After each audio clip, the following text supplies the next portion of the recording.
अस्सलाम वालेकुम। सेठी से सवाल के साथ मैं हूं सैयद आयशा नाज, मेरे साथ मौजूद है नजम सेठी साहब। अस्सलाम वालेकुम।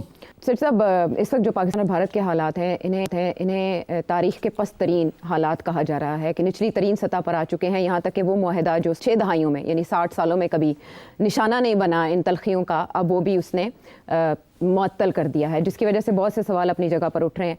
मीनवाइल जो वहाँ का मीडिया इश्तियाल फैला रहा है, कहा जा रहा है कि जंग में पहली हलाकत सच्चाई की होती है और इंडियन मीडिया कामयाबी से ये किरदार अदा कर रहा है और अपनी गवर्नमेंट को मजबूर कर रहा है कि वो उससे भी नेक्स्ट लेवल पर जाएं और कुछ ना कुछ ऐसा कर दें जिसका खुमियाजा पाकिस्तान को भुगतना पड़े।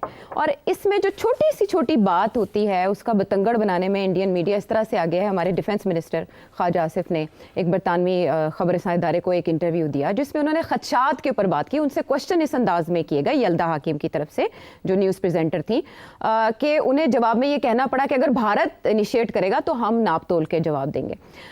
मीनवाइल उन्होंने उसमें कुछ पाकिस्तान की तारीख का भी जिक्र किया, बट वहाँ ये प्रोपेगेंडा किया जा रहा है कि पाकिस्तानी डिफेंस मिनिस्टर ने भारत को जंग की धमकी दे डाली है। इस तरह की सिचुएशन, इस तरह के बयानात को इंडिया कैसे एक्सप्लॉइट कर सकता है अपने हक में? खान साहब का स्टेटमेंट बाय एंड लार्ज तो बिल्कुल ऑन टारगेट है। अच्छा, कि इंडिया ने ये सारा शुरू किया काम, लड़ाई झगड़े की बातें करना, और उनके मीडिया ने और उनके एक्स रिटायर्ड लोगों ने, फौजियों ने सब इतना हाइप क्रिएट कर दिया, वॉर वॉर वॉर की बातें शुरू कर दी है। तो हम तो बड़े रिलैक्स्ड हैं, हमने ऐसी कोई बात नहीं की। अलबत्ता ये है कि अगर कोई ऐसी बात होती है तो हम मुंह तोड़ जवाब देंगे, ये बेसिकली उन्होंने कहा है। तो इसमें तो कोई इतराज़ नहीं हो सकता, यही कहना है। जिस चीज़ पे कोई थोड़ा बहुत इशू बन सकता है अगर उसको आउट ऑफ कॉन्टेक्स्ट लिया जाए, तो उनसे ये पूछा गया था कि दहशतगर्दी और टेररिज्म और जिहादी ग्रुप्स और ये वो, तो उसके ये आप तो इनको सपोर्ट करते रहे हैं इन द पास्ट, आपकी हिस्ट्री रही है, तो आप कैसे अब डिनाई कर सकते हैं कि आपने ये फिर उनके ज़रिए नहीं किया। तो उसका जवाब जो उन्होंने दिया, मैं उससे इतना मुतमईन नहीं हूँ। उन्होंने ये कहा कि जी हमने किया है, मगर अमेरिका के कहने पे किया है, और अब हम सब भुगत रहे हैं। और तो मतलब ये मेरा ख्याल है, ये कहने की क्या ज़रूरत है कि हमने किया है और अमेरिका के कहने पे किया है। इससे कोई आपको हमदर्दी नहीं मिलती। बात तो वही आ जाती है कि फिर इसका मतलब है कि आपने पहले किया तो अब भी कर रहे हैं आप, उस वक्त किसी के कहने पे किया, अब भी किसी के कहने पे कर रहे हैं, या आप अपने कहने पे कर रहे हैं। तो ये नहीं कहना चाहिए था। इसका जवाब यही था कि आप ये कैसे कह सकते हैं कि हमने तो जिहाद के ख़िलाफ़ रियासत की तरफ से पैगाम दिया है कि रियासत ही है जो जिहाद डिक्लेयर कर सकती है, इसलिए हमने तो सारी जिहाद बैन की हुई है कानून के मुताबिक। हम तो खुद शिकार हैं टेररिज्म का, जो कि हमारे ख्याल से इंडिया स्पॉन्सर कर रहा है बलूचिस्तान में और टीटीपी वगैरह को। और फिर ये लोग जो ग्रुप्स होते हैं, जैसे टीटीपी का ऐसा ग्रुप है, ये हमारे पे इल्ज़ाम ये लगता था कि ये हमने इनको घुसपैठिया बनाया हुआ है अमेरिका के ख़िलाफ़, मगर ऐसे अब देख लें वो पावर में है तो वो तो हमारे ख़िलाफ़ लगे हुए हैं प्रमोट करना। तो ये बातें ऐसे नहीं है कि हमने कोई ग्रुप्स बनाए हैं, ये नहीं किया। इसमें कोई शक नहीं है कि एक एलाइड ग्रुप था नेटो के ज़रिए जो अमेरिका को रेजिस्ट किया, we were part of that alliance.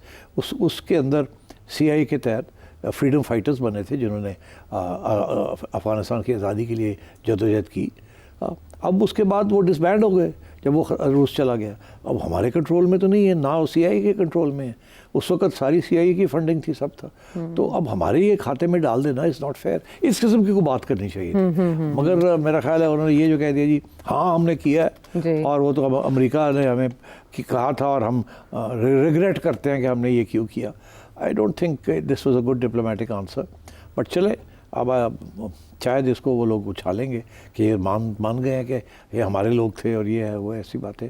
तो इसको थोड़ा सोच समझ के जवाब देना चाहिए। मैं समझता हूँ कि कुछ ऐसे इश्यूज़ हैं कि शायद फॉरेन ऑफिस को जवाब देना चाहिए। डिफेंस मिनिस्टर को इन चीज़ों में शायद नहीं देना चाहिए जहाँ इस किस्म की लीगल और इंटरनेशनल सटल्टीज़ हैं। Khwaja Sahab is not a foreign policy expert, तो इसलिए ये शायद फॉरेन ऑफिस वाले ये जवाब देते तो बेहतर था। हमने फॉरेन ऑफिस की पॉलिसी ज़रा रिस्ट्रेंट की देखी है वैसे बयानबाजी में, लेकिन ख्वाजा आसिफ के इस इंटरव्यू में उन्होंने लश्कर तैयबा के हवाले से भी बात की कि भाई वो बैंड है, अगर मदर ऑर्गेनाइजेशन एग्जिस्ट नहीं कर रही पाकिस्तान में तो जो उसका ऑफ शूट है, जो द रेजिस्टेंट फोर्स जिस पे इल्ज़ाम लगाया जा रहा है, वो कैसे एग्जिस्ट कर सकती है? तो बहरहाल इसको जवाब बेहतर हो सकता था। ये इससे भी बेहतर हो सकता था। मीनवाइल वो आलमी ताकतों से कह रहे हैं कि वो किरदार अदा करें जो इस वक्त ग्लोबल पावर्स हैं डी एस्केलेट करने में। हाँ, वो एक नया इशू बन गया कि आलमी पावर्स जो हैं वो क्यों रोल अदा करें। वो पहली बात तो ये है कि इस वक्त तक तो कोई आलमी पावर ने इंडिकेट नहीं किया कि वो परेशान है या इस चीज़ को इतना उछाला नहीं जा रहा बाहर मीडिया, इंटरनेशनल मीडिया में। बस जो बयान आए हैं सबकी तरफ से, उसमें सब ने यही कहा कि हम कंडेम करते हैं टेररिज्म को। वो तो जहाँ भी टेररिज्म होगी तो ऐसी बात होगी। दूसरी बात ये, किसी ने ये नहीं कहा कि इसके पीछे पाकिस्तान का हाथ है। तो इंडिया अगर ये समझ रहा था कि ये दुनिया को कन्विंस कर लेगा कि जी पाकिस्तान का हाथ है, इतना बड़ा ड्रामा किया है, जेडी वैंस था, उनके कान भरे होंगे, ये सारा मीडिया को वेप अप किया कि पाकिस्तान पहले दिन से पूरा एक बराज है ना ब्लिट्सक्रीग की, तो मगर उसके साथ इंटरनेशनल कम्युनिटी ने ये नहीं बात मानी कि ये किसके पीछे पाकिस्तान का हाथ है। वो बेवकूफ़ तो नहीं, उनकी भी इंटेलिजेंस एजेंसियाँ हैं ना। आपका ख्याल है कि जेडी वैंस ने पूछा नहीं होगा CIA को फौरी तौर पे कि आपकी क्या ख्याल है, ये किसने किया है? इसी तरीके के साथ मैं फिर याद दिलाता हूँ कि 2000 में जब बिल क्लिंटन आया था तो उस वक्त भी एक वाक़या हुआ था और उसी वक्त ही CIA ने बिल क्लिंटन को आगाह कर दिया था कि इसमें पाकिस्तान का हाथ नहीं है, ये लोकल किया गया है। और इसीलिए बाद में मैडलिन ऑलब्राइट की जो किताब है, 2-3 किताबें लिखी उन्होंने, तो एक में हिलरी क्लिंटन का प्रेफेस है और एक में ख़ुद वो लिखती हैं कि क्लिंटन ने ये कहा था कि ये हमारा नहीं ख्याल कि ये पाकिस्तान ने किया, ये लोकली था ये इशू। इशारा यही था कि फॉल्स फ्लैग ऑपरेशन है या ये लोकल एथनिक कॉन्फ्लिक्ट थी क्योंकि सिख मारे गए थे तो हिंदुओं ने सिखों को मार दिया। तो वहाँ इंडिया में काफ़ी शोर पड़ा था, तो फिर वो किताब में से जो इंडियन एडिशन थी उसमें से वो निकालना पड़ा वो पार्ट, मगर इंटरनेशनल एडिशन में अभी भी है। और उसका हवाला भी सागडार साहब ने पढ़ा जा सकता है कि वहाँ अमेरिका में क्या सोचा है। अमेरिका की तरफ से ये स्टेटमेंट आना कि हम सूरत हाल का बगौर जायज़ा ले रहे हैं लेकिन इससे आगे ना जाना या कश्मीर की सिचुएशन पे कोई तबसरा ना करना, क्या जाहिर करता है? डोनाल्ड ट्रंप माजी में इमरान खान साहब को सालसी की पेशकश कर चुके कश्मीर के मामले को लेकर इंडिया और पाकिस्तान के दरमियान। वो एक दाई रहे हैं इंटरनेशनली कि वो आम चाहते हैं यूक्रेन वॉर के ऊपर या गजा के ऊपर उनकी जो स्टेटमेंट रही कश्मीर के हवाले से वो इतने इनरिलेवेंट या क्यों इनडिफरेंट फील करवा रहे हैं? कश्मीर के बारे में सारी दुनिया इंडिफरेंट है। UN रेजोल्यूशंस ख़त्म हो गए, उन्होंने कहा जी शिमला एग्रीमेंट के बाद UN रेजोल्यूशंस की कोई अहमियत नहीं। ये तो इंटरनेशनल कम्युनिटी का ये रवैया है, एटीट्यूड ये है। और आपने भी शिमला के अंदर यही कहा था कि बायलैटरली हम डिस्कस करेंगे तो उसके बाद फिर आपका इंटरनेशनल स्टैंड जो है वो कमज़ोर हो गया ना। अब तो अच्छी बात है, आपने खुद ही कह दिया कि हमने शिमला एग्रीमेंट भी इन अबेंस कर दी है, तो अब आप फिर बात करें इंटरनेशनल फोरम्स के अंदर। मगर देखिए ना, हर साल पाकिस्तानी प्राइम मिनिस्टर जाता है ये यूनाइटेड नेशंस सितंबर में, हर स्पीच के अंदर कश्मीर का जिक्र होता है, कश्मीर रेजोल्यूशन का जिक्र होता है। तो शिमला एग्रीमेंट तो ऑन पेपर तो है मगर हमने एक्चुअली कभी इम्प्लीमेंट तो नहीं की ना। हम तो वही UN रेजोल्यूशंस लेके बैठे हुए हैं UN, और मैं वो correct, that is also correct. अगर वो आप छोड़ दें विदाउट अ रेजोल्यूशन बायलैटरली, या तो बात आगे बढ़े, अगर बात आगे बढ़ती है और बायलैटरल सेटलमेंट हो जाती है तो फिर UN रेजोल्यूशन की जरूरत नहीं है। इंडिया वो बायलैटरली नहीं करने के लिए तैयार, तो फिर आपके पास कुछ तो हाथ में होना चाहिए, और वो वही है कि जो आपके UN रेजोल्यूशन है। तो इसलिए you have to keep harping about that, उसी की बात करनी चाहिए। तो मैं कहता हूँ कि मैं नहीं समझता कि अमेरिका की तरफ से या किसी इंटरनेशनल बिग पावर की तरफ से ये आएगा कि ये पाकिस्तान ने किया है। पहली बात तो यह है कि इंडिया ने कोई एविडेंस नहीं प्रेजेंट की। इस किस्म के सिचुएशन में एविडेंस आसान भी नहीं होती, ठीक है, क्योंकि लोग भी लोकल होते हैं, और अगर आपने सभी को मार दिया है जैसे आप कहते हैं कि हमने कोई पता नहीं कितनी मार दिया है, ये भाग गए हैं, तो एविडेंस कहाँ से आएगी आपके पास? के आपको कैसे पता पाकिस्तान ने ये करवाया है जी?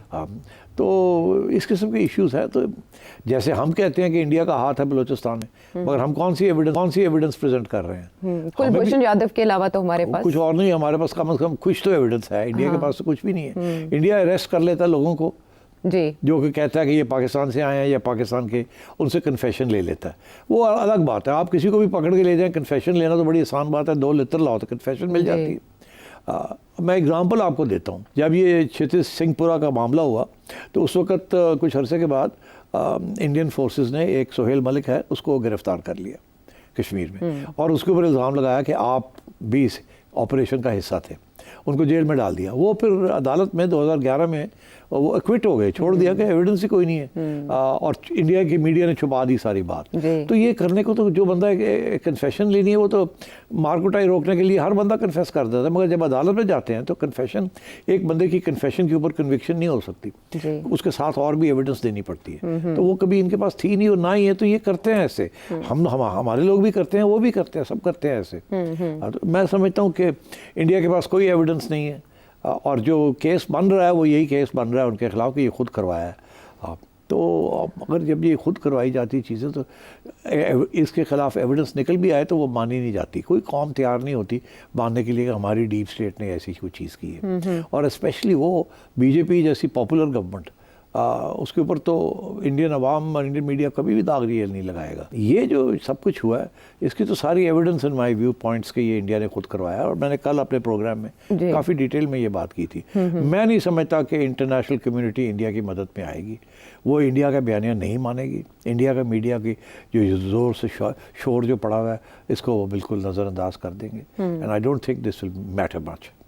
ठीक, तो अब इंडिया को फिर फेस सेविंग कैसे मिलेगी? फेस सेविंग की ज़रूरत ही नहीं है। उनको क्या फेस सेविंग की जरूरत है? अब जाहिर है इतना बड़ा ड्रामा रचाया है जेडी वांस के होते हुए, ये सब हुआ, इंटरनेशनल कम्युनिटी को शेक करना चाहते थे, अपने हक में लाना चाहते थे, तो नहीं हुआ ना। तो अब फेस सेविंग यानी इससे कैसे निकलेंगे? एक और फॉल्स फ्लैग ऑपरेशन कर तो देखिए ना, पहले भी इनको करना पड़ा ना। तो क्या हुआ, इंडिया की सारी कौम ने बात मान ली उनकी कि हाँ जी हम तो बालाकोट में ये करके आए। यहाँ तक कि हमने तो पाकिस्तान का एक F-16 भी मार गिराया। मीडिया जो है उसको फीड किया गया, उन्होंने एक बयानिया बना दिया। इंडिया की 90% अवाम उस बयानिया को यकीन करती है। अभिनंदन को अवार्ड दे दिया, अवार्ड भी दे दिया, हालांकि आपको पता ही है क्या हुआ। तो अब बात यह है कि ये एक झूठ जो है ना, जब वो रियासत उसको बैक करे तो वो चल पड़ता है। और स्पेशली वो मीडिया जो कि बिल्कुल आज़ाद ना हो वो तो फिर ऐसे ही होता है। लेकिन इसके पीछे एक कॉन्स्पिरेसी थ्योरी ये भी चल रही है कि क्योंकि ग्लोबल पावर्स अपनी पोजीशन चेंज कर रही हैं और अलग ब्लॉक्स रीअरेंज हो रहे हैं, खित्ते में अमेरिका के जो मफादात हैं, इस एक्ट के पीछे अमेरिका की भी कोई ऐसी काविश हो सकती है जिसमें इंडिया को बालादस्ती दिलाई जाए खित्ते में दोबारा वापस, स्पेशली पाकिस्तान का इस रोल देखते हुए, अफगानिस्तान के ज़िम्मे या चाइना के, इसमें कोई वजन है? देखिए, ये एक कंस्पिरेसी थ्योरी पाकिस्तान में चल रही है जी कि जी इसमें अमेरिका का भी हाथ है। अमेरिका और चाहता है कि इंडिया इस रीजन के अंदर हेजमन बन जाए और बन के चाइना के ख़िलाफ़ खड़ा हो जाए और पाकिस्तान को अंडरमाइन किया जाए। ये एक थ्योरी चल रही है, ठीक। अच्छा, मैं सिंपल सी आपसे बात करता हूँ कि अगर ये बात सही है कि इसमें अमेरिका का भी हाथ है या अमेरिका ने, तो फिर अमेरिका कहे ना कि पाकिस्तान के नहीं करवाया है, क्यों नहीं कहता? वो तो पीछे पड़े हुए हैं अमेरिका के, कोई बयान तो दे दो, कुछ कर दो। वैंस वहाँ बैठा हुआ है, नहीं किया। इसलिए ये जो थियरीज बनाना बड़ा आसान होता है कि जी इसके पीछे भी अमेरिका का हाथ है। अमेरिका का कोई हाथ वाथ नहीं है। ये कॉम्प्लिकेटेड सिचुएशन है। America, Pakistan, China, South China Sea, Quad, ये सारे कॉम्प्लिकेटेड फैक्टर्स हैं। मैं आपको एक बात बता दूं, इंडिया के अंदर भी एक सेंटिमेंट है, एक सोच है कि अमेरिका के साथ दोस्ती करना बड़ी ख़तरनाक बात है। दुश्मनी से भी ज़्यादा ख़तरनाक है अमेरिका के साथ दोस्ती करना, क्योंकि अमेरिका किसी वक्त भी आपको छुट्टी करा सकता है। ये मेरे लफ्ज़ नहीं है, ये हेनरी किसिंजर के लफ्ज़ हैं कि friendship with America is more dangerous than hostility to America. अब अगर हेनरी किसिंजर ये कह रहा है, और बड़े फेमस वर्ड्स हैं उसके, कि इट कैन बी फेटल, मतलब ये है कि बहुत ही खतरनाक चीज़ है दोस्ती करना। जी, दोस्ती ज़्यादा खतरनाक है दुश्मनी से। हाँ, तो अब बात यह है कि इंडिया के अंदर भी बहुत लेफ्टिस्ट पार्टीज़ हैं, सेकुलर पार्टीज़ हैं, और बेसिकली नॉन अलाइंड मूवमेंट की हिस्से की पार्टीज़ हैं, द कांग्रेस फॉर एग्जांपल। तो वो तो हमेशा अमेरिका को एट आर्म्स लेंथ उन्होंने रखा है। ये बीजेपी है जिसने जाके कोशिश की है कि मैं जप्पी डाल लूँ अमेरिका के साथ, ठीक। और मोदी साहब स्पेशली दिन रात आगे पीछे होते रहते हैं। अभी आपने देखा वो जेडी वैंस आया हुआ और उनके बच्चों को खिला रहे थे। नरेंद्र मोदी साहब ने गोदी में बच्चे लिए। I mean give me a break. मगर मतलब है कि इतना भी चुस मारने की क्या जरूरत है आपको। मगर चलो, that is the way the BJP operates. वो समझते हैं कि अमेरिका के साथ दोस्ती करना इज नेसेसरी एंड इम्पॉर्टेंट। अच्छा, अब बात यह है कि इसीलिए वो लेट गए हैं।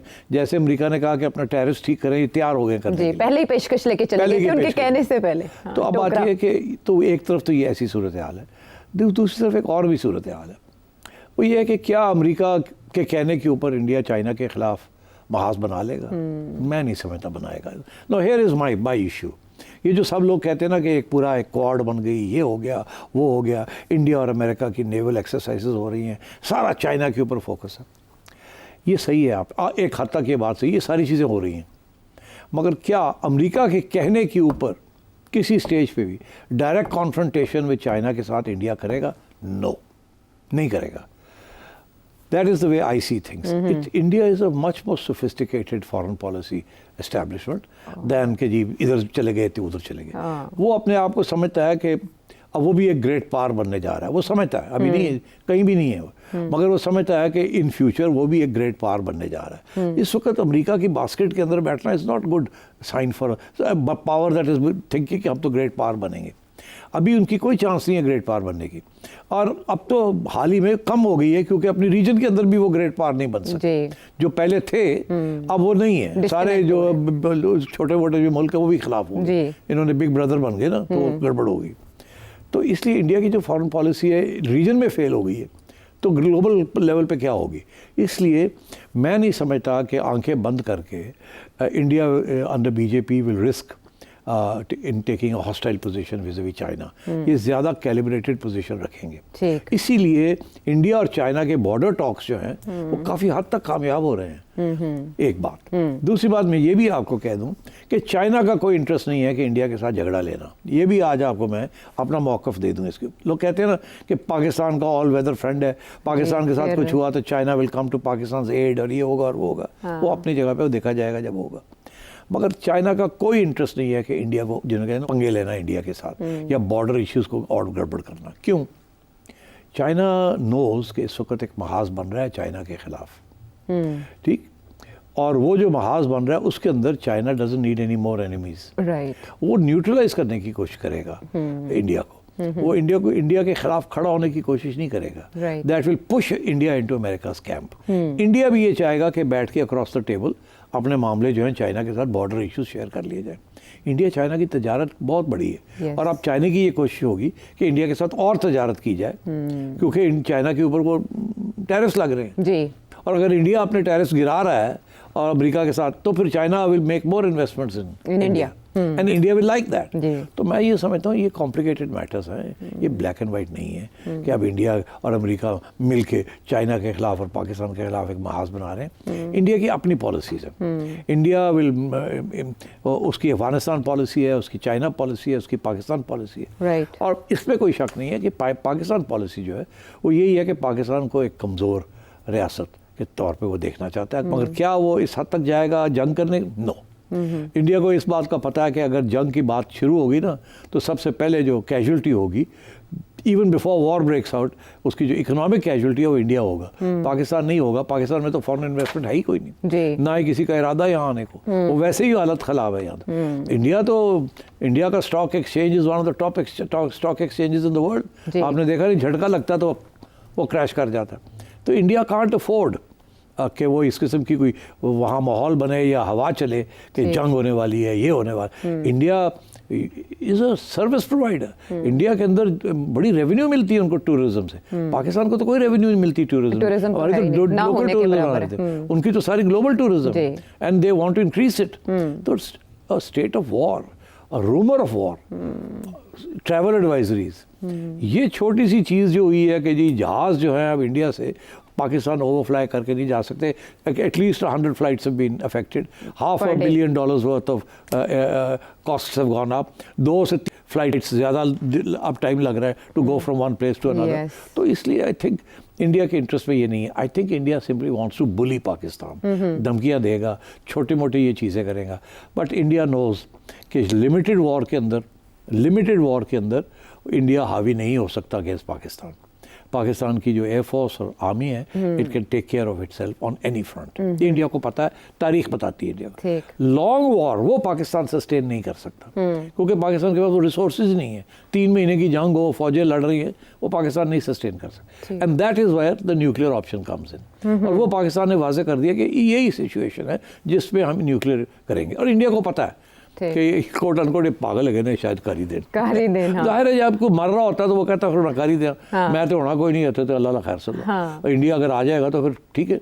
तो you know that is the philosophy of this. ठीक है, वो हम तो डूबेंगे। I am not worried about war with India. Okay, ये नहीं होने जा रही। ये कोई हिस्ट्री, ये ठुक ठाक ये क्लेम्स और काउंटर क्लेम्स चलेंगी, फॉल्स प्रोपेगेंडा चलेगा दोनों साइड से, और कुछ झड़पें भी होंगी। ठीक है, मगर ये कि जी ओहो जी armies move in, Lahore breach हो गया, सियालकोट पे आ गए, हम कश्मीर में पहुंच गए, वो आज़ाद कश्मीर की तरफ आ रहे हैं, I don't think it will go anywhere. ठीक है, यानी अगर इस तरह की नकलो हरकत के कोई इशारे या अज़ाइम भी होते तो अब तक कुछ ना कुछ ऐसी खबरें सामने आ चुकी होती है कि भारत ने फलां सरहद पर नकलो हरकत बढ़ा दी या झड़पें कहीं देखने में आई। बहरहाल वॉर के इम्कानात किस हद तक हैं, कहाँ तक तबाही हो सकती है, ये तो आपने जाना, लेकिन क्या सफारती ताल्लुकात मुकम्मल तौर पर मुनक़ता किए जा सकते हैं? इसके अलावा भी बहुत से सवाल एक ब्रेक के बाद।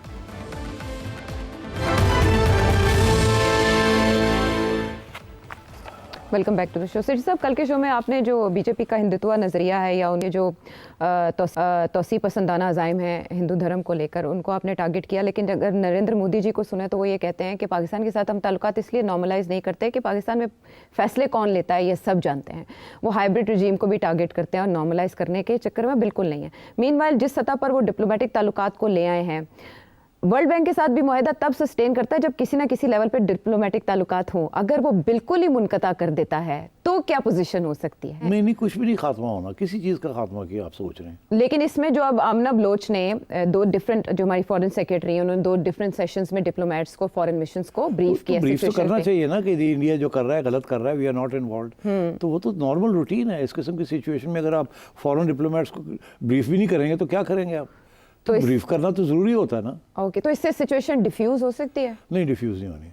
डिफ्यूज़ ही इंडिया कर सकता, पाकिस्तान नहीं कर सकता, क्योंकि शुरू उन्होंने किया ना, तो उन्होंने ये सारा ड्रामा किया ना। या तो होता हमने किया होता, तो हमारा तो मौक़िफ़ ये है कि ये सारा कुछ आपने किया और आपके जो मकासद हैं, अगर उनके मकासद पूरे हो जाएं तो वो छोड़ ख़त्म कर देंगे, अगर नहीं होते तो कुछ लगे रहेंगे कुछ ना कुछ करने। तो the ball is not in our court. हम तो एक रिएक्टिव फोर्स हैं, जो वो करते हैं हम रिएक्शन करते हैं।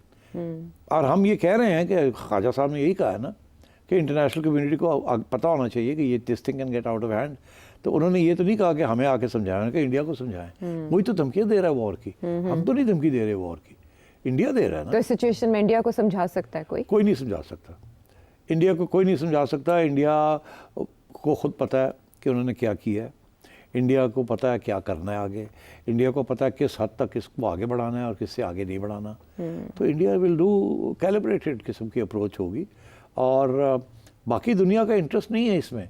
अभी वो रियल थ्रेट ऑफ वॉर है ही नहीं, दुनिया नहीं समझती कि there is a real threat of war. Indian media को नोबडी टेक्स इट सीरियसली। ये जो लगे हुए हैं इंडियन, अभी या तो नरेंद्र मोदी कहे ना कि जी we are getting ready for war, वो तो ये नहीं कह रहा।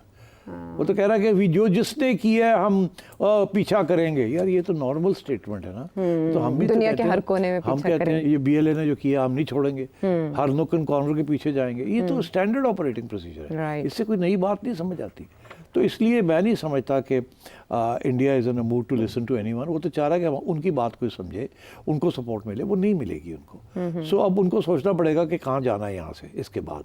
और आहिस्ता आहिस्ता मैं आपको बताऊँ इंडिया के अंदर भी आवाज़ें खड़ी होनी शुरू हो जाएंगी कि ये जो सारा ड्रामा हुआ है इसको वो चैलेंज करना शुरू करेंगी। छोटी छोटी चीज़ों के ऊपर कांग्रेस, अपोजिशन पार्टीज और जो चंद इंडिपेंडेंट मीडिया है वो सवाल खड़े करने करेंगे। डर ये लगता है ना कि जब आप इंडिपेंडेंट किस्म के सवाल करते हैं इस किस्म की नेशनलिस्टिक और सो कॉल्ड पेट्रियाटिक सिचुएशन में, तो लोग आपको गालियाँ देते हैं। तो इसलिए आप ज़रा ख्याल से, फिर मीडिया भी ज़रा ख्याल रखता है।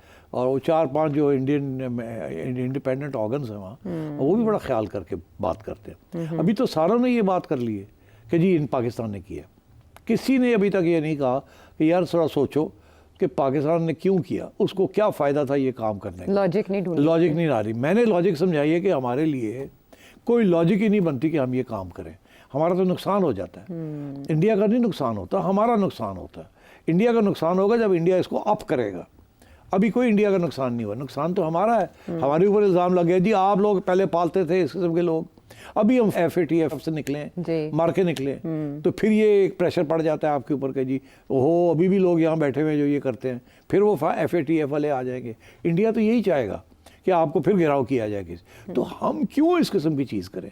अभी हाल ही में जनरल बाजवा और आर्मी इस्टेब्लिशमेंट ने ये फैसला किया था कि अब हमने फोकस करना है on Jio economics. Jio economics का ये मतलब नहीं है कि आप इंडिया के साथ पंगे लें इसके साथ। तो सवाल ही पैदा नहीं होता। ये तो हमारे हक में नहीं जाती ये बात कि ये सब कुछ जो हुआ है it is hurting us, it is not hurting India, it is hurting अस।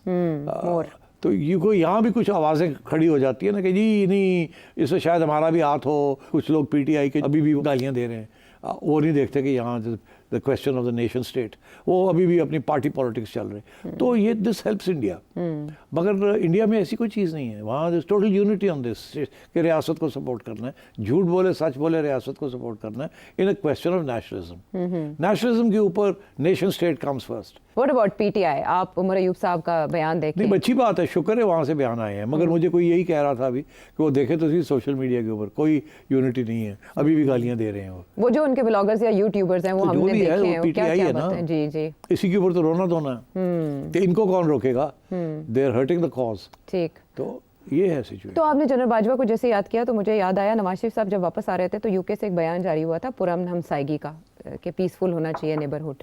मईशत को भी उन्होंने साथ ही जोड़ा था कि इसी से मुमकिन है। कब की बात है? ये जब अक्टूबर 2023 में वापस आ रहे थे नवाज शरीफ साहब। तो ये स्टेटमेंट पाकिस्तानी मीडिया में बहुत बजी थी कि नवाज शरीफ साहब भारत के साथ मामलात को नॉर्मलाइज करेंगे। फिर जयशंकर साहब जब पाकिस्तान आए एससीओ के लिए और मीनवाइल कुछ भारतीय सहाफ़ी आए तो नवाज शरीफ साहब से मुलाकात के लिए गए, मरीम नवाज भी थी वहाँ पे। तो यूँ लगा कि जैसे वो इस सिलसिले में कोई किरदार अदा कर सकते हैं, और आपने भी बात की थी तज्जिए में कि नवाज शरीफ साहब का किरदार माजी में भारत के हवाले से क्या रहा है। इस सिचुएशन को डिफ्यूज करने में नवाज शरीफ साहब आगे आएंगे? चले बलूचिस्तान में तो मेरा ख्याल है बड़ी सेंसिटिव सिचुएशन है। अगर मुझे मियाँ साहब पूछेंगे तो मैं कहूँगा कोई ज़रूरत नहीं आने की इस वक्त। ये बड़ी सेंसिटिव सिचुएशन है। इस वक्त इंडिया का मूड कुछ और है। आप चुप करके बैठें, let the establishment handle this, let the government handle it, they know much more. इस वक्त अगर आपने कोई ऐसी बात की वो आपके खिलाफ जाएगी और इंडिया उसको एक्सप्लॉइट करेगा। तो बेस्ट ये है कि अभी आप चुप करके बैठे। ये ज़रूर है कि we should all condemn terrorism, we should condemn those who did this. Civilians के ऊपर अटैक करना, we should condemn it wholeheartedly. और वो मियाँ साहब भी करें, सब करें, करना चाहिए। मैं थोड़ा सा सोचों में पड़ गया कि हमारे फॉरेन ऑफिस ने जो लफ्ज़ इस्तेमाल किया वो जब ये हुआ तो कहा कि we are concerned about this. इससे ज़्यादा करना चाहिए था, कंडेम करना चाहिए था। मगर मुझे समझ आई ना कि कंसर्न क्यों कहा उन्होंने, कंडेम क्यों नहीं कहा। क्यों? कि जब बलूचिस्तान हुआ हमारे साथ तो इंडिया ने कंडेम नहीं किया। जब हमारे साथ टेररिज्म होती है तो इंडिया नहीं कंडेम करता। तो फिर ये वही है ना इंडिया पाकिस्तान का। आप नहीं करते तो हम क्यों करें? कोई असूल नहीं है तो हमारे पास भी फिर कोई असूल नहीं है। टिट फॉर टैट, ये पुराना हमारा मसला है। इंडिया ने आज तक जो पाकिस्तान के अंदर टेररिज्म हो रही है, जो टीटीपी कर रही है, ये BLA कर रही है, कभी कंडेम नहीं किया। पंजाबी मारे जाते हैं, एथनिक क्लेंजिंग होती है कि इंडिया ने कभी कुछ नहीं कहा। तो फिर हमारा फॉरेन ऑफिस, हमारी सर्विंग, फिर व्हाई शुड वी? तो इससे ज़्यादा हम क्या करें? मगर फिर भी आपने देखा कि हमारी तरफ से, सियासतदानों की तरफ से कंडेमनेशन भी आई है। जी, सबने मजम्मत किया है कि टेररिज्म जहाँ भी हो, जिस भी फॉर्म में हो। तो आई थिंक अच्छी बात है, we should go the extra mile. India नहीं करता ये, नहीं करता। तो इंडिया अब क्या करेगा? क्या पाकिस्तान में दहशतगर्दी के वाक़यात में इजाफा हो सकता है? वही BLA, वही बिल्कुल होगा। मैंने प्रेडिक्ट किया था और मैं फिर कह रहा हूँ और इजाफा होगा, बिल्कुल होगा। और मैंने पहले भी कहा था, ये भी कहा था कि अब पहले फ़ौज आपकी और इस्टेब्लिशमेंट और सिक्योरिटी फोर्सेस जो थी वो वेस्टर्न बॉर्डर पे और टेररिस्ट के ख़िलाफ़ तैयारी कर रही थी और एक्टिंग में थी। अब उनको डाइल्यूट करने पड़ेंगे अपने रिसोर्सेज, क्योंकि LOC के ऊपर भी अब इंसिडेंट्स होंगे और वो हॉट रहेगी। तो इस मामले को लेकर आलमी बरादरी को कैसे मुतनब्बे किया जा सकता है? क्योंकि भारत में तो बगैर किसी ख़तरे के खौफ के पहले घंटियां बजानी शुरू कर दी जाती हैं। ये ख़तरे तो रियल हैं, TTP और BLA से रिलेटेड। तो पाकिस्तान कैसे आलमी बरादरी को बता सकता है कि भारत इस तरह के इक़दाम पाकिस्तान में करना चाहिए ना? मगर नहीं हो रहा ना इनकी, क्योंकि पाकिस्तान की बात ज़्यादा। तो पाकिस्तान ने पुराने ज़माने में बहुत सी ऐसे काम किए हैं जिसके साथ इंटरनेशनल कम्युनिटी की सिंपथीज़ जो है, हमदर्दियाँ खो बैठे हैं। हमारी मतलब है कि our diplomacy has been very weak और हमने काफ़ी नेबरहुड के अंदर ये बात कहना कि किसी के कहने के ऊपर हमने ये किया, यार छोड़ो, किसी के कहने पे आपने किया, ये कोई बात है? कि अमेरिका ने हमें कहा तो हमने कर दिया, ये कोई बात है? आपको अब आप कहते हैं जी हमें उस जंग का हिस्सा ही नहीं बनना चाहिए था, अफगानिस्तान में जो हुआ नहीं बनना चाहिए था ना। मगर आपने क्या सिर्फ 10 साल वो और उसके अगले 10 साल भी तो आपने बहुत कुछ किया। और उस वक्त तो अमेरिका नहीं था, अमेरिका तो चला गया था, रूस भी चला गया था। आप फिर अफगानिस्तान में आपने वहाँ कितनी इंटरफेरेंस की, तो अब वो भुगत रहे हैं हम। तो हमारी our reputation is not good in the international community, but because we are a nuclear power, people have to respect our discretion, shall we say. Alright, ठीक है। जो फॉल्ट लाइंस मौजूद हैं आज की सिचुएशन में पाकिस्तान के इश्यूज़ की, उनकी निशानदही आपने देखी। एक ब्रेक के बाद आते हैं वापस।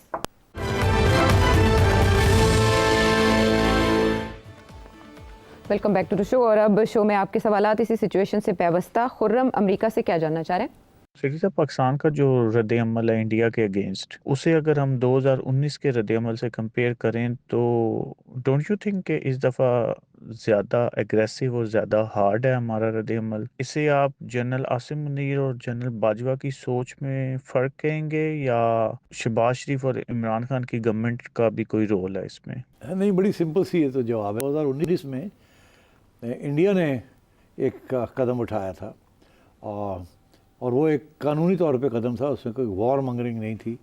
उन्होंने कोई आपकी स्पेस नहीं कैप्चर की, उन्होंने कोई मिलिट्री एक्शन आपके ख़िलाफ़ नहीं किया, ना धमकी दी। उन्होंने बैठे बैठे एक कागज़ के ऊपर एक कानून पास कर दिया था। तो उसके रिएक्शन फिर की इसी किस्म का होना था ना। कोई जंग की बात तो हो नहीं सकती थी, बिकॉज उससे पहले तो आपने अमन की बात की हुई थी उनके साथ, cease fire and so on and so forth. तो इसलिए there was no reaction from our side कि हमारा तो मौक़िफ़ ये था कि जो उन्होंने किया वो है ही इलीगल, तो अब उसके ऊपर हम क्या ज़्यादा शोर डालते। हम तो कहते थे अब तो मानते ही नहीं हैं 370 को, आर्टिकल 370 को। हम तो कश्मीर रेजोल्यूशन की बात करते हैं। ये स्पेशल स्टेटस तो है, ये तो कश्मीर वालों ने अंदर किया हुआ, हमारे साथ तो मसला और है, प्लेबिसाइट का मसला है। तो इसलिए our reaction was very normal. मगर फिर हमने थोड़े आगे बढ़ गए हम, और हमने कहा कि अच्छा जी, हम अब तजारत भी बंद कर देंगे, ये कर देंगे, वो कर देंगे। मगर इंडिया की तरफ से तो कोई रिएक्शन नहीं था उस वक्त। उन्होंने काम किया, आपने थोड़ा बहुत रिएक्शन किया। इस दफ़ा तो इल्ज़ाम आप पे है कि आपने गड़बड़ की है, इसलिए इंडिया का रिएक्शन इतना स्ट्रॉन्ग है। अब अगर इंडिया का रिएक्शन इतना स्ट्रॉन्ग है कि वो धमकियाँ दे रहे हैं कि जंग करेंगे, तो फिर आपका भी रिएक्शन आना पड़ता है ना। You can't then sit back and say हाँ कुछ नहीं हुआ। वो आपको कह रहे हैं न्यूक्लियर वॉर की बात कर रहे हैं, वो धमकियाँ दे रहे हैं, वो स्ट्रेटेजिक स्ट्राइक्स की बात कर रहे हैं, वो पानी रोकने की बात कर रहे हैं, वो कहते हैं कि हम कराची को ब्लॉकेड कर देंगे। तो इस सूरत में चुप करके बैठे रहोगे? तो you have to have at least an equally hard response because the provocation is coming from the other side. So I think that's the difference। और कोई इसमें कोई rocket science नहीं है जी। और अब इस सिचुएशन को बड़ी महारत के साथ हमारी लोकल सिचुएशन के साथ मिलाया है ओमान से ईसा अली ने। आपने कश्मीर के बारे में कहा कि वहाँ जो सियाह गए हुए थे, वो भी बता रहा था कि कश्मीर में जगह जगह पर फौज तैनात थे, लेकिन जब ये हमला हुआ तो इंडियन आर्मी सारे गायब थे। तो आप इसको 9 मई जैसे कि जिना हाउस कह सकते हैं, 9 मई पीटीआई के खिलाफ जैसे हुआ है, उस वक्त सारे रोड से पुलिस और सिक्योरिटी इदारे सारे गायब थे, और 9 मई हो गया। पीटीआई जैसे कहते हैं सोची समझी प्लानिंग था उनके खिलाफ। ये कश्मीर का जो इंसिडेंट्स है, उसको आप ये कह सकते हैं इंडिया का सोची समझी प्लानिंग थे पाकिस्तान के खिलाफ। ये पाकिस्तान के लिए 9 मई उन्होंने बनाया, आप इसको ये कह सकते हैं? नहीं कह सकते। इसलिए नहीं कह सकते कि बहुत फ़र्क है। अगर ये पाकिस्तानी इस्टेब्लिशमेंट, मेरा मौक़िफ़ ये है कि इंडियन इस्टेब्लिशमेंट ने ये खुद करवाया, तो फिर अगर आपका बात सुनी जाए तो इसका ये मतलब है कि पाकिस्तानी इस्टेब्लिशमेंट ने खुद ये करवाया था पीटीआई को अंदर करने के लिए। मगर दरअसल सूरत हाल ऐसी नहीं है। इनफैक्ट सूरत हाल ये है कि जिन लोगों ने ये चीज़ करवाई थी उनके ख़िलाफ़ तो केसेस हो गए। यही तो इल्ज़ाम है कि जनरल फैज़ और कुछ फ़ौजियों ने मिल के ये एक प्लान बना इमरान खान के साथ, ताकि ये चीज़, इसीलिए उनको डिसमिस कर दिया गया है। तो अगर ये इस्टेब्लिशमेंट का प्लान होता तो फिर तो इसको डिसमिस ना करते ना। तो यही तो सवाल खड़ा हो गया कि यार लाहौर में रास्ते क्यों कोर कमांडर ने क्यों खोल दिए कि आने दो लोगों को। तो ये कोई साजिश अगर थी तो इस्टेब्लिशमेंट की साजिश नहीं थी। इस्टेब्लिशमेंट के अंदर वो लोग थे जो पीटीआई की हमायत करते थे, जिनका ये प्लान था कि किसी तरीके के साथ इस चीज़ को बड़ा बनाया जाए, अटैक किया जाए होम अपनी फोर्सेस के ऊपर, और फिर उसके बेसिस के ऊपर फ़ौज के अंदर तब्दीली लाई जाए। तो दिस इज़ द चार्ज। तो बिल्कुल ऑपोजिट सिचुएशन है। ये इस्टेब्लिशमेंट ने ये नहीं किया जो आप कह रहे हैं, ये पीटीआई ने किया था एक साजिश के तहत। यही केस है और यही हुआ। ऐसे ना होता तो जो लोगों को फ़ौज में से निकाला है उनको ना निकालते, उनको हार डालते अगर इस्टेब्लिशमेंट ने ये किया होता तो there is no comparison between जो इंडिया में हुआ है और जो यहाँ आप जो बनाने की कोशिश कर रहे हैं आप। सॉरी। लेकिन इस सिचुएशन में इमरान खान साहब की यूटिलिटी की बड़ी बातें की जा रही हैं कि वो माजी में नरेंद्र मोदी को चैलेंज करते रहे हैं कि बड़ी कुर्सी पे छोटा आदमी बैठा है, इस तरह के ट्वीट्स करने के बाद। और ये भी खबर आ रही है कि कोई 4 रिटायर्ड जर्नैल मिलना चाह रहे हैं इमरान खान साहब से। यार ये जो खबर आई है इसमें दो पॉइंट्स ऑफ व्यू हैं। एक पॉइंट ऑफ व्यू है कि ये इस्टेब्लिशमेंट ने इनको इकट्ठा किया और इनको कहा कि आप जाएं और जाके खान को समझाएं। ठीक, दूसरी ये व्यू आ रही है कि नहीं, ये इंडिपेंडेंटली इन्होंने सोचा है कि मुल्क ख़तरे में है, या इस वक्त इकट्ठा होना चाहिए, ये होना चाहिए, वो होना चाहिए। अच्छा, मेरा मौक़िफ़ यही है कि इनको इकट्ठा किया गया और कहा गया कि जाएं आप समझाएं, क्योंकि इनको इजाज़त नहीं मिल सकती, बिकॉज फैमिली को नहीं पूरी को मिल रही, राजा को नहीं मिल रही, तो इनको कैसे जाने देंगे। तो इसीलिए फिर ये गए अदालत के पास। मैं आपको बड़ी सीधी सी बात बता दूँ, अगर अदालत इनको इजाज़त दे देती है तो समझे समझ गए समझ गए। अगर अदालत नहीं देती तो समझे समझ गए। क्या मुबहम सा इशारा है, लेकिन कितना वाज़ेह है। अक्लमंदों के लिए इसमें निशानियां हैं। आप कुछ और जानना चाहें, नंबर आपके सामने, सवाल भेजिए। अपना अगले प्रांत के लिए इजाज़त दें। Thank you.